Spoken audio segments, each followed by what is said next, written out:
Hi everybody, I'm Mark Wallace, and in this video, we're going to be talking about black and white photography, specifically the type of light that we need for the best results when we're shooting black and white images. And we're also going to learn how color affects post-production. And we're going to touch on some basic lighting concepts so that we understand how to create great light for black and white images in the studio, like this, as well as recognizing when natural light lends itself to black and white images. So if we're out and about doing street photography, something like that, we can look at the light and go, yes, that needs to be a black and white image.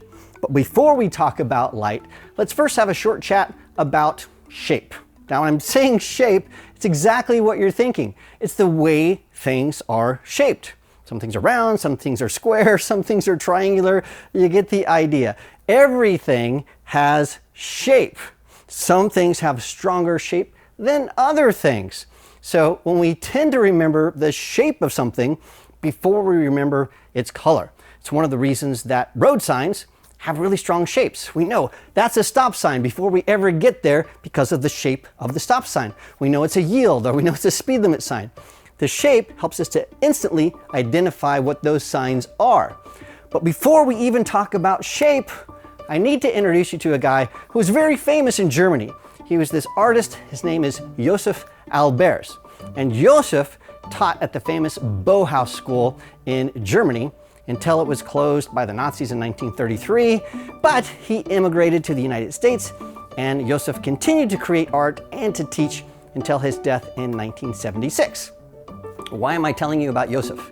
Well, I'm telling you about Josef because I believe if you really want to learn about shape and form and color, you really need to study his work. Take a deep dive and study what he did. And a great place to start is at the Josef and Annie Albers Foundation, so check that out. I've put a link to that site in the description of this video, so do yourself a favor and take a deep dive into what Josef said, and you'll really be rewarded for doing that. Now, one of Josef's most famous statements is, shape is the enemy of color. And the reason that he said this has to do with a basic principle that applies to all types of art. And that principle is that things that are strong in shape tend to be monochromatic. So to illustrate this, I have some objects here and I want to show you these. So take a look at this. We have this. This is a coffee scooper, and it has a very strong shape. Notice, monochromatic. Monochromatic just meaning it's different shades of one color, so different shades of black. We have this fluorescent light bulb here, a very strong spirally shape. Again, monochromatic, different shades of white. We have this. This is a circle, grid. It's different shades of black, very strong circly shape. Or even something like this, very strong coil shape.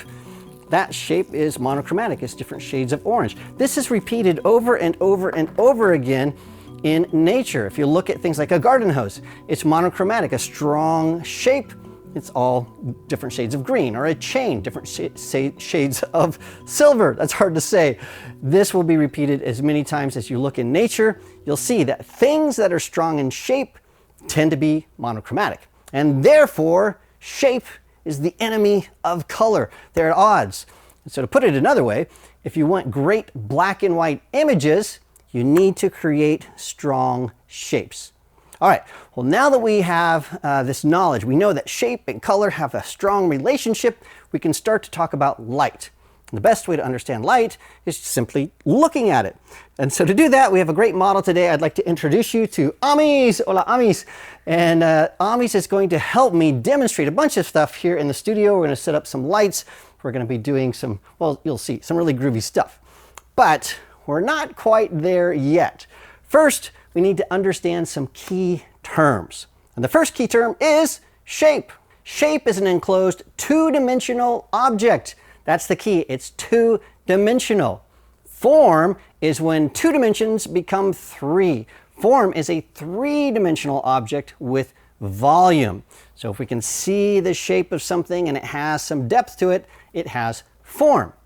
Contrast is the difference between the darkest and lightest areas in an image. So if we have an image with complete black and complete white next to each other, that's high contrast.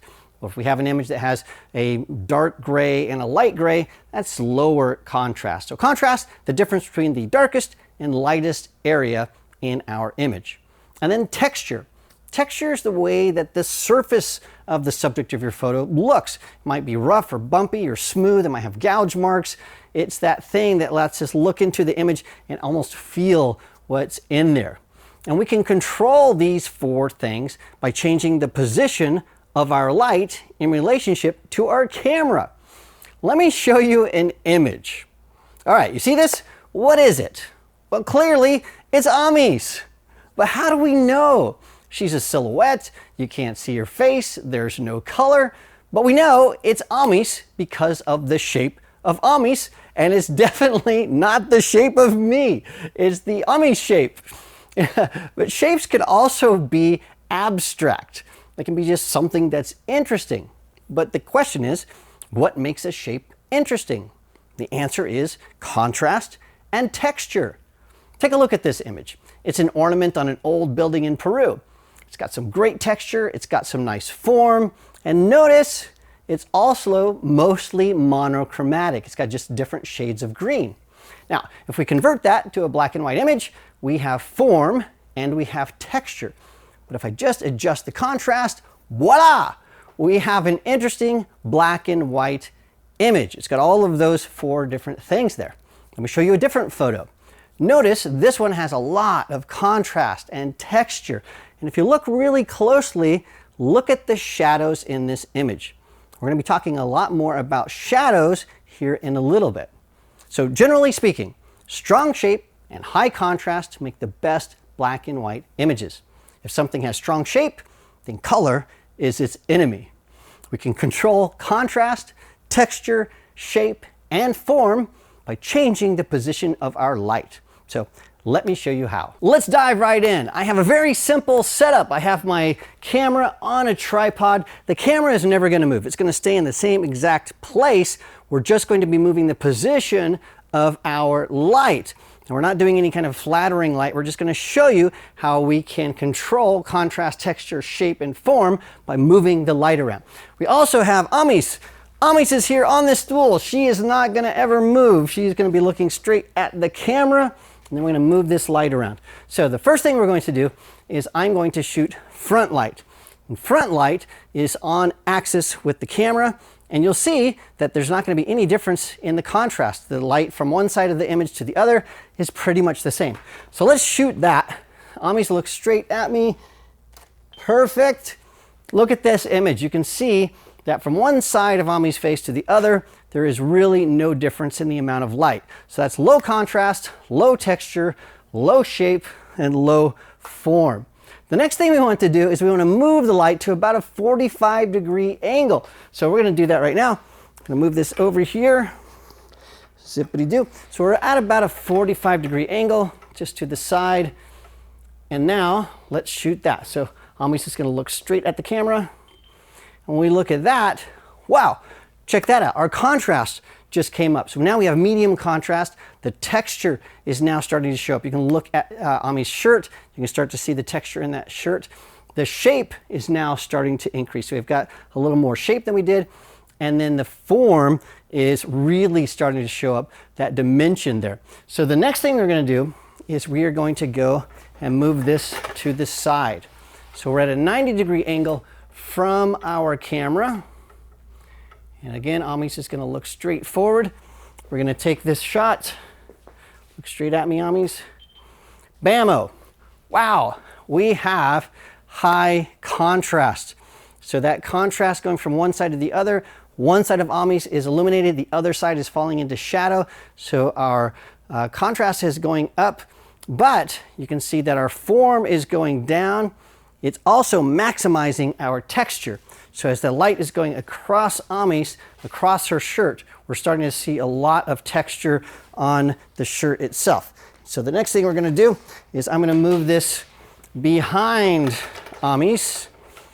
And then what we're going to do here, I'm going to lower this. And so this is going to shoot straight into Amis. We're probably going to overexpose this a little bit. This is backlight. So it's behind our subject. So Amis looks straight at me. Perfect. going to take that shot, and now look at this. We have maximum contrast because we just have black, we have white, we have a two-dimensional object, so we have the shape of Amis, so we've lost all of that form, and we've eliminated all of the texture.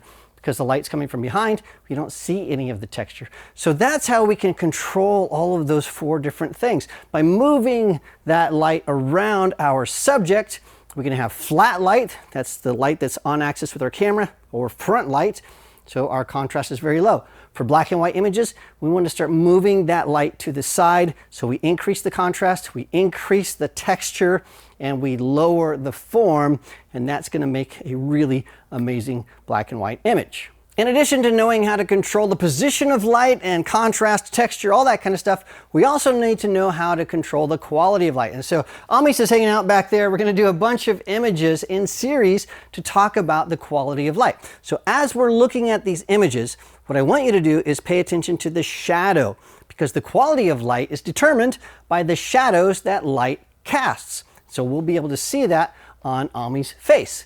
And so hard light, when we talk about hard light, we're looking at deep, sharp shadows. So there's no transition area between the shadow and the highlight. It just stops. And so the shadow has a very hard transition, just blam, black to white. Soft light has a really smooth transition from the shadow to the highlight. And it's really sort of hard to tell where the shadow stops and the highlight begins. It's a soft transition. So soft light and hard light. Now we can change the quality of light by changing our light modifiers. So generally speaking, if we're looking at black and white images, we want smaller hard light reflectors because they create more contrast, they have sharper shadows, and they accentuate texture. So let's compare a few of my favorite light modifiers so we can see exactly how all of these look. So are you ready? Okay, so what we're going to do is we're just going to put our camera out. I'm going to shoot these in series. We're going to start with just a hard light normal reflector, and then we'll move on to the next one and show these side by side by side. For this setup, I'm going to keep my camera on a tripod, and then Amis is looking straight at the camera itself. And then we have our light over here at about a 45-degree angle. Now the only thing we're going to be changing is the modifier on this light. Everything else is going to stay consistent. So our camera is going to stay the same, Amis is going to stay the same. We're only changing our light modifiers.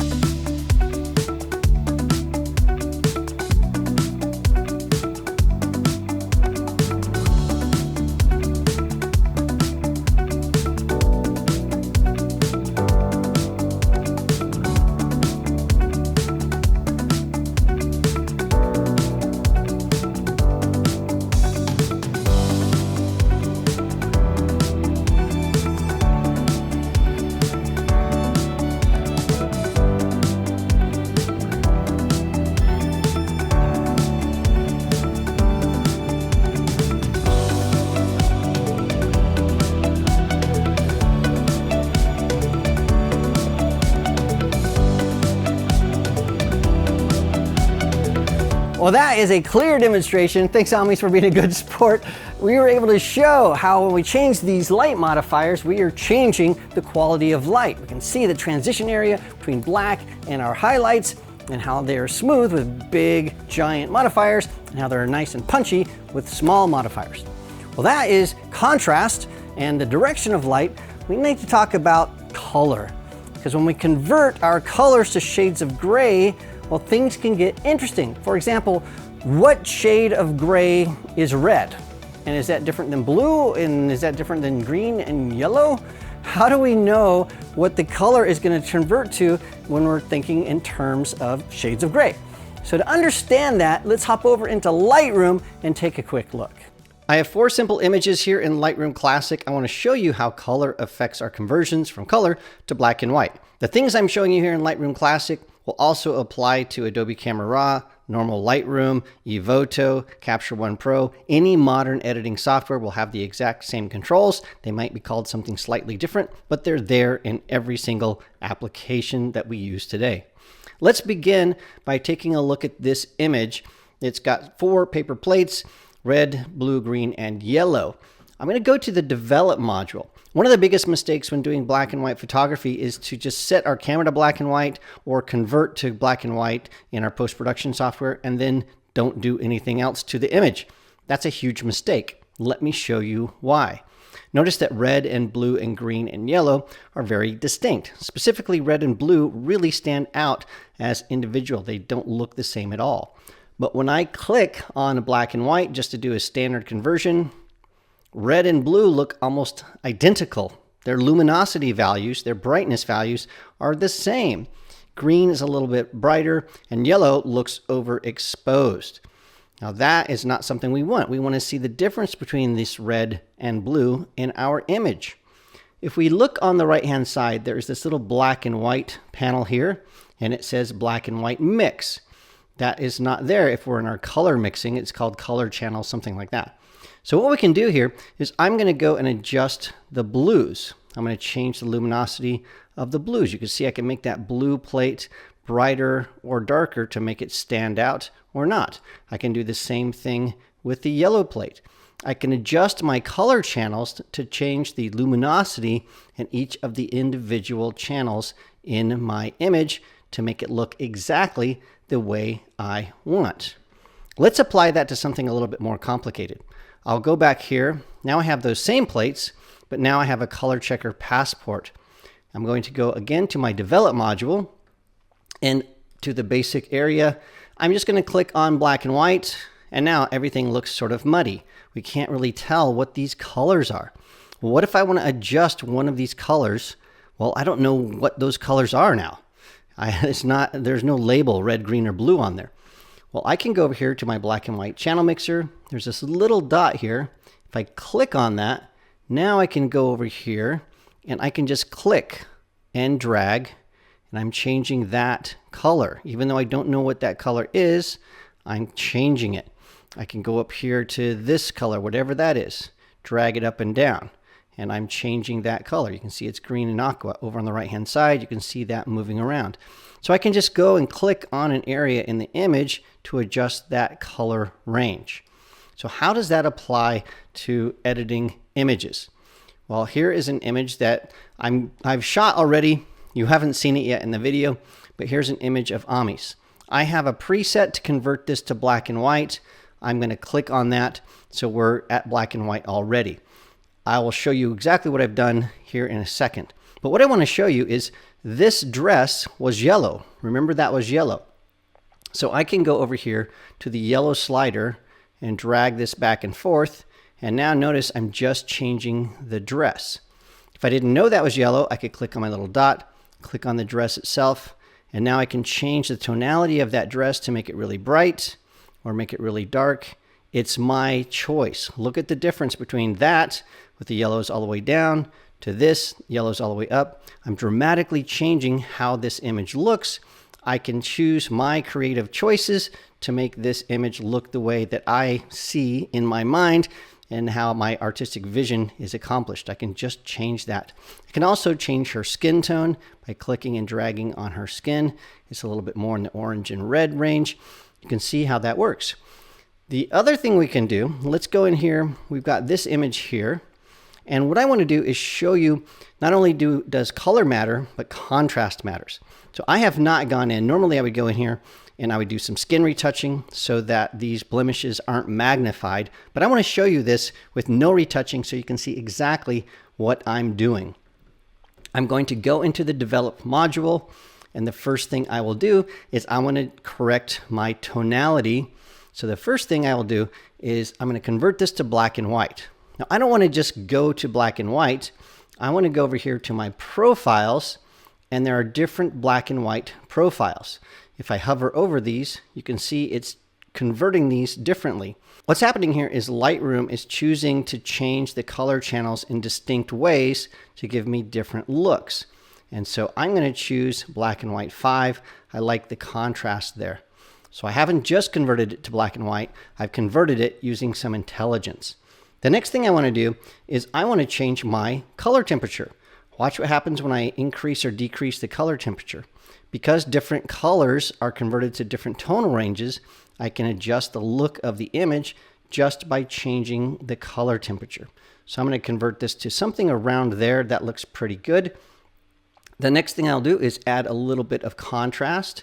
I want the blacks to be blacks and the whites to be super white. Let's open up the shadows just a little bit so we can see detail in the hair. Let's increase the whites just a little bit to give more contrast. And then let's really take these blacks down so that we have maximum contrast.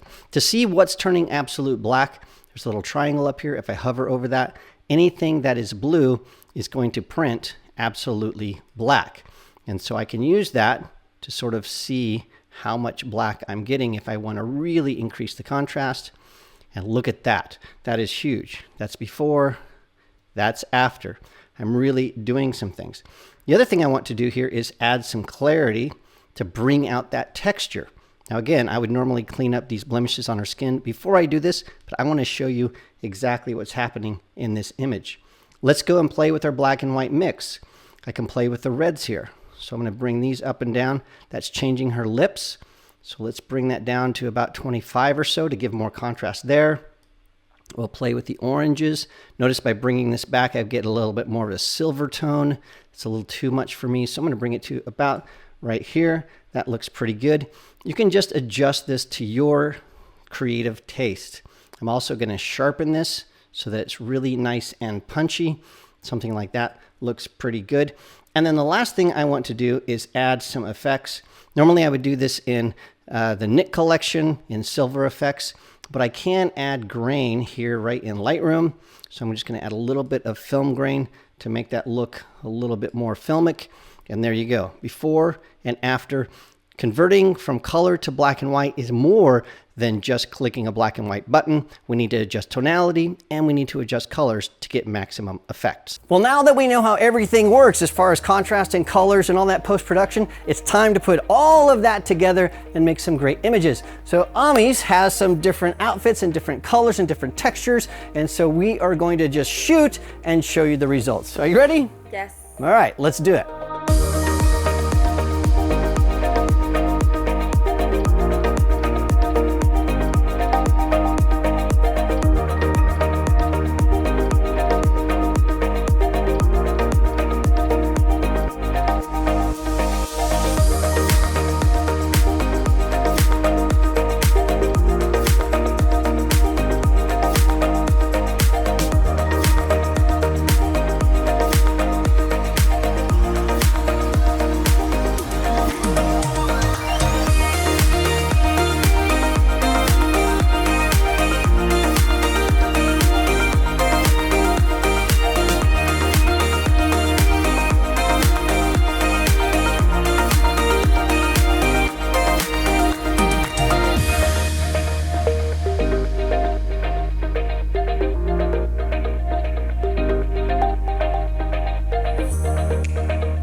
Thank you so much, Amis. I think we got some incredible images. We were able to put everything into practice. Thank you for watching. I want to encourage you to ask questions in the comments of this video. If there's something that I didn't cover or something needs to be clarified, ask a question and I'll try to respond to that as quickly as possible. If you want to see more of Ami's work, I've included a link to her Instagram in the description of this video. Make sure you like and subscribe, turn on the bell, all of those good things. Thank you so much, and I'll see you again next time.